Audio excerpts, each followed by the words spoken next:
ನಾವು ಯಾವಾಗ್ಲೂ ಹೊಸ ಹೊಸ ರುಚಿಯನ್ನೇ ಬಯಸ್ತೀವಿ. ಆದ್ರೂ ಕೂಡ ಹಬ್ಬ ಹರಿದಿನ ಅಂತ ಬಂದಾಗ ಸಾಂಪ್ರದಾಯಿಕ ಅಡಿಗೆ ಕೂಡ ಇರ್ಲಿ ಅಂತ ಬಯಸ್ತೀವಿ. ಎಷ್ಟೇ ಹೊಸ ರುಚಿಯನ್ನ ಮಾಡ್ಕೊಂಡು ತಿಂದ್ರೂ ಕೂಡ ಆ ಸಾಂಪ್ರದಾಯಿಕ ಅಡಿಗೆಯಲ್ಲಿ ಒಂದು ರುಚಿ ಪರಿಮಳ ಅಂತ ಇರುತ್ತಲ್ಲ, ಅದನ್ನ ನಾವು ಯಾವತ್ತೂ ಮರೆಯೋದಿಕ್ಕಾಗೋದಿಲ್ಲ. ನಾನಿವತ್ತು ತೋರಿಸ್ಕೊಡ್ತಿರೋದು ಅಂಥದೇ ಒಂದು ಸಾಂಪ್ರದಾಯಿಕ ಅಡುಗೆಗಳಲ್ಲಿ ಒಂದು. ಎಲ್ರಿಗೂ ನಮಸ್ಕಾರ. ಮನೆಯೂಟಕ್ಕೆ ಆದರದ ಸ್ವಾಗತ.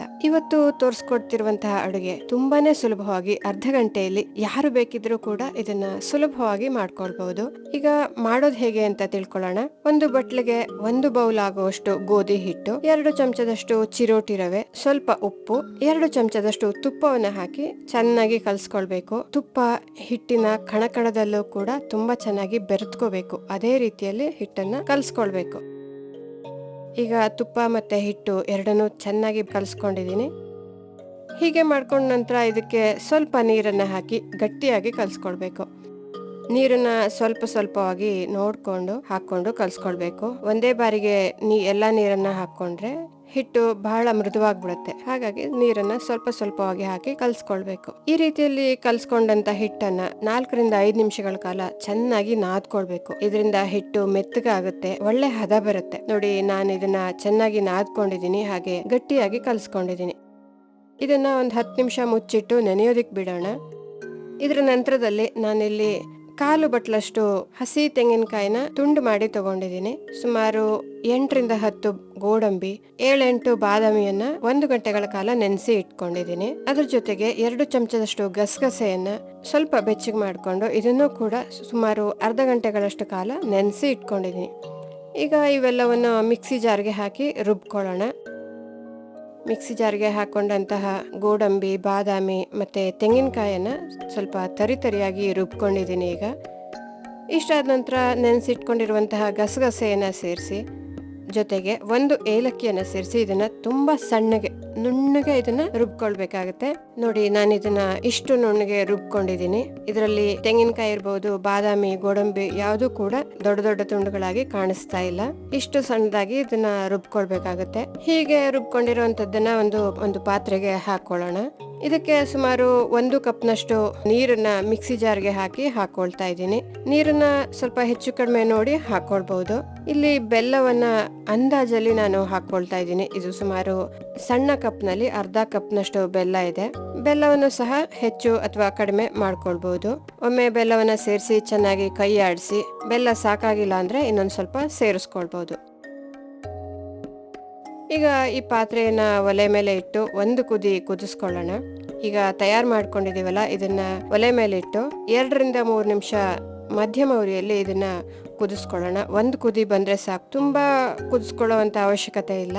ಕುದಿಸ್ಕೊಳ್ಳುವಾಗ ಆಗಾಗ ಕೈ ಆಡಿಸ್ತಾ ಇರ್ಬೇಕು, ಇಲ್ಲಾಂದ್ರೆ ಉಕ್ಕಿ ಮೇಲೆ ಬರುತ್ತೆ. ನೋಡಿ, ನಾನು ಇದನ್ನ 1 ಕುದಿ ಕುದಿಸ್ಕೊಂಡಿದೀನಿ. ಈಗ ಇದು ಇಷ್ಟ ಆದ್ರೆ ಸಾಕು.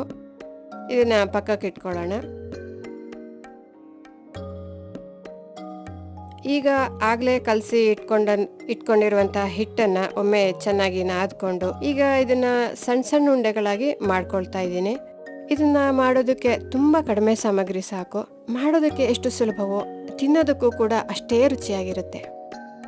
ಉಂಡೆ ಮಾಡೋದಕ್ಕೂ ಮೊದಲು ಒಮ್ಮೆ ಚೆನ್ನಾಗಿ ನಾದ್ಕೊಂಡು ಉಂಡೆ ಮಾಡ್ಕೊಳ್ಬೇಕಾಗುತ್ತೆ. ಉಳಿದಿರುವಂತ ಹಿಟ್ಟನ್ನ ಮುಚ್ಚಿಟ್ಟಿರ್ಬೇಕು, ಇಲ್ಲಾಂದ್ರೆ ಗಟ್ಟಿಯಾಗಿ ಕಲಸಿರೋದ್ರಿಂದ ಹಿಟ್ಟು ಬೇಗ ಒಣಗೋಗುತ್ತೆ. ಆದ್ರಿಂದ ಇದನ್ನ ಮುಚ್ಚಿಟ್ಟಿರ್ಬೇಕು. ಈಗ ಉಂಡೆನ ಲಟ್ಟಿಸ್ಕೊಳ್ಳೋಣ. ಇದನ್ನ ಹಿಟ್ಟು ಅಥವಾ ಎಣ್ಣೆ ಯಾವುದನ್ನು ಸಹ ಹಾಕಿ ಲಟ್ಟಿಸ್ಕೊಳ್ಬಹುದು. ಇದಕ್ಕೆ ಲಟ್ಸುವಾಗ ಹಿಟ್ಟು ಅಥವಾ ಎಣ್ಣೆ ಯಾವುದು ಬೇಕಾಗಿಲ್ಲ, ಯಾಕೆಂದ್ರೆ ಇದಕ್ಕೆ ತುಪ್ಪವನ್ನ ಚೆನ್ನಾಗಿ ಹಾಕಿ ಕಲಸಿರೋದ್ರಿಂದ ಹಾಗೆ ಲಟ್ಟಿಸ್ಬಹುದು. ಇದನ್ನ ತುಂಬಾ ತೆಳ್ಳಗೆ ಲಟ್ಸ್ಕೊಳ್ಬೇಕು. ನೋಡಿ, ನಾನಿಲ್ಲಿ ತೆಳ್ಳಗೆ ಲಟ್ಸ್ಕೊಂಡಿದೀನಿ. ಎಷ್ಟು ಸಾಧ್ಯನೋ ಅಷ್ಟು ತೆಳ್ಳಗೆ ಇದನ್ನ ಲಟ್ಸ್ಕೊಳ್ಬೇಕಾಗತ್ತೆ. ಲಟ್ಸುವಾಗ ನಾನು ಎಣ್ಣೆಯನ್ನ ಕಾಯೋದಕ್ಕಿಟ್ಟಿದ್ದೆ. ಈಗ ಎಣ್ಣೆ ಸಹ ಬಿಸಿಯಾಗಿದೆ. ಈಗ ಮಾಡ್ಕೊಂಡಿರುವಂತಹ ಪೂರಿಯನ್ನ ಇದರಲ್ಲಿಟ್ಟು ಕರ್ಕೊಳ್ಳೋಣ. ಈ ಪೂರಿ ಉಬ್ಬಬೇಕು ಅಂತ ಇಲ್ಲ. ಪೂರಿ ಉಬ್ಬಬಾರ್ದು ಅಂದ್ರೆ ತುಂಬಾ ತೆಳ್ಳಗೆ ಲಟ್ಸಿರ್ಬೇಕು. ಎರಡನೇದಾಗಿ ಪೂರಿ ಮೇಲೆ 1 ಅಥವಾ 2 ರಂಧ್ರ ಮಾಡೋದ್ರಿಂದ ಪೂರಿ ಉಬ್ಬೋದಿಲ್ಲ. ಈ ಪೂರಿ ನೋಡಿ ಅಷ್ಟಾಗಿ ಉಬ್ಬಿಲ್ಲ. ಇದನ್ನ ಸ್ವಲ್ಪ ಗರಿ ಆಗೋ ತನಕ ಕರೆದುಕೊಳ್ಬೇಕಾಗತ್ತೆ. ಸಣ್ಣ ಉರಿಯಲ್ಲಿ ಕರೆದುಕೊಳ್ತಾ ಇದ್ದೀನಿ. ಈಗ ಸ್ವಲ್ಪ ಮಾತ್ರ ಇದರ ಬಣ್ಣ ಬದಲಾಗಿದೆ. ಈಗ ಗರಿ ಆಗಿದೆ. ಇಷ್ಟಾದ್ರೆ ಸಾಕು. ಇದೇ ರೀತಿಯಲ್ಲಿ ಎಲ್ಲ ಪೂರಿಯನ್ನು ತಯಾರು ಮಾಡ್ಕೊಳ್ತೀನಿ. ಗಸಗಸೆ ಕಾಯಿ ಹಾಲು ಕೂಡ ತಯಾರಾಗಿದೆ. ನೋಡಿ, ಪೂರಿ ಗರಿ ಆಗಿದೆ. ಇದನ್ನ ಹಾಲು ಪೂರಿ ಅಥವಾ ಹಾಲು ಹೋಳಿಗೆ ಅಂತ ಕರಿಬಹುದು. ಇಲ್ಲಿ ಕಾಯಿ ಹಾಲನ್ನ ತಯಾರು ಮಾಡುವಾಗ ಕಾಯಿ ಹಾಲನ್ನ ಶೋಧಿಸಿ ಬಾದಾಮಿ ಗೋಡಂಬಿ ಗಸಗಸೆಯನ್ನ ರುಬ್ಬಿ ಕಾಯಿ ಹಾಲಿನೊಂದಿಗೆ ಕುದಿಸ್ಕೊಳ್ಬಹುದು. ಇಲ್ಲ ಅಂದ್ರೆ ಕಾಯಿ ಹಾಲನ್ನ ಈ ರೀತಿಯಲ್ಲೂ ಮಾಡ್ಕೊಳ್ಬಹುದು. ನೋಡಿದ್ರಲ್ಲ, ಒಂದು ಸಾಂಪ್ರದಾಯಿಕ ಅಡಿಗೆನ ಎಷ್ಟು ಸುಲಭವಾಗಿ ಮಾಡ್ಕೊಳ್ಬಹುದು ಅಂತ. ಈ ವಿಡಿಯೋ ನಿಮ್ಗೆ ಇಷ್ಟ ಆಗಿದ್ರೆ ಇದನ್ನ ಲೈಕ್ ಮಾಡಿ, ಶೇರ್ ಮಾಡಿ, ಹಾಗೆ ನನ್ನ ಚಾನೆಲ್ನ ಸಬ್ಸ್ಕ್ರೈಬ್ ಮಾಡ್ಕೊಳ್ಳಿ. ಇಂಥದ್ದೇ ಇನ್ನೊಂದು ಅಡಿಗೆಯೊಂದಿಗೆ ಮತ್ತೆ ಬರ್ತೀನಿ. ಅಲ್ಲಿವರೆಗೂ ನಮಸ್ಕಾರ.